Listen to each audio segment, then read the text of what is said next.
evidence-in-chief, Mr. Roots, testified about some of the speeches that you have given, in which you describe white people as visitors in South Africa. Is that correct? Absolutely.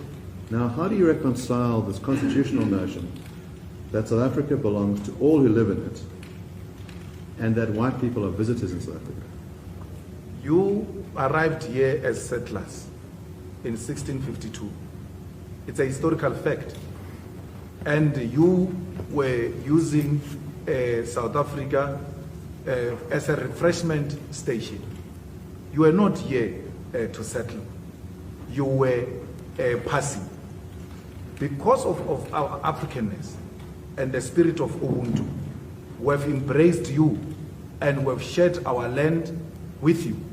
And we have accepted that you have naturalized in this country. But it doesn't change the fact that you came here as a visitor. So let me ask you that, let's clarify that. Yes. Do you accept that there are many people in South Africa, black and white, Indian colored, Chinese, who came to South Africa from another country at some point? Not blacks. Not blacks. We came from one country called Africa. Ah. Huh? I understand. So in other words, the claim is anyone who is on the continent of Africa belongs in South Africa, is that correct? Or is not a visitor? No. South Africa is Africa. We are one country called Africa. This South Africa you are talking about was imposed on us. So we didn't come from anywhere. Speak for yourself.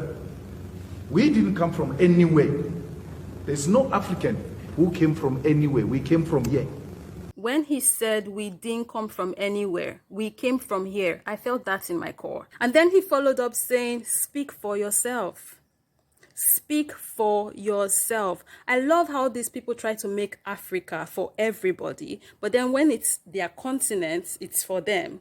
You saw how earlier he was talking about how, well, if someone is in Africa, then South Africa belongs to them, right? We don't see the same logic when they're talking about Europe.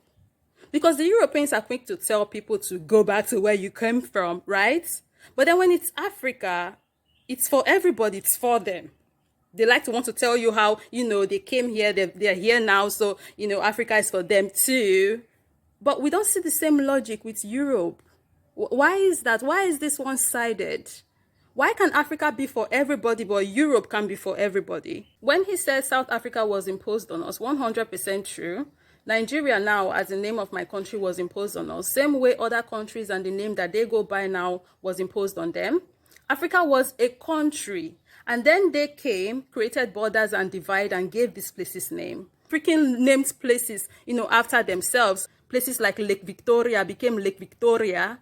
Lake Victoria wasn't called Lake Victoria before. There's no African who came from anywhere. We came from here. I mean, my Lord, I cannot come from the second bedroom in this house, and then I find you in another bedroom in the same house, and then you say I came from somewhere. In the same house. I didn't come from somewhere. I was sleeping on the other side. We're here. Another thing I find very interesting is how not only are the white South Africans claiming Africa, they're also claiming language that originated in Africa, South Africa. Afrikaans is one of the youngest languages in the world, but not only one of the youngest. I'm very glad that you're so proud of the Afrikaans language. Too bad it's not yours. And it's very strange that you call yourself Afrikaner, because Ouderam Afrikaner, the first Afrikaner, was a person of color. And people of Dutch descent stole that identity from him when they didn't want to be associated with the colonizer culture anymore. Which is very strange because you call yourself Afrikaner and you speak Afrikaans, which is all about people of color, but you want to praise settlers and colonizers in your heritage. You like the old flag, you want the street names named after settlers and colonizers, but you call yourself Afrikaner. Also your skin color, I don't know if it matches Afrikaner. It's giving me Dutch vibes. So you're going to fight for a whole stolen identity that's not yours. And also your skin color. It's giving me Dutch vibes. I can't. You know what's more insane about this whole African language and how they are claiming it? Like, does it not click when they say and when they speak and when they claim? It has Africa!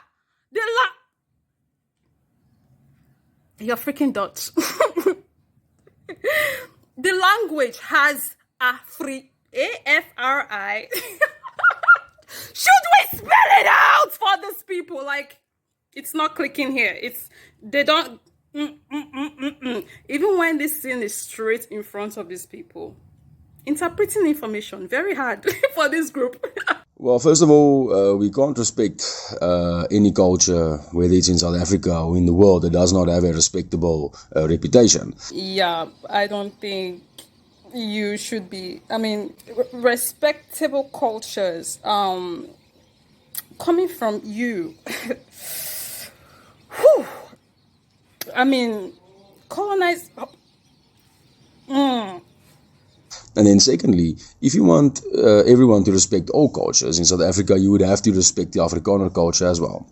So stop calling for the murder and slaughtering of my people, or just stop murdering and slaughtering them.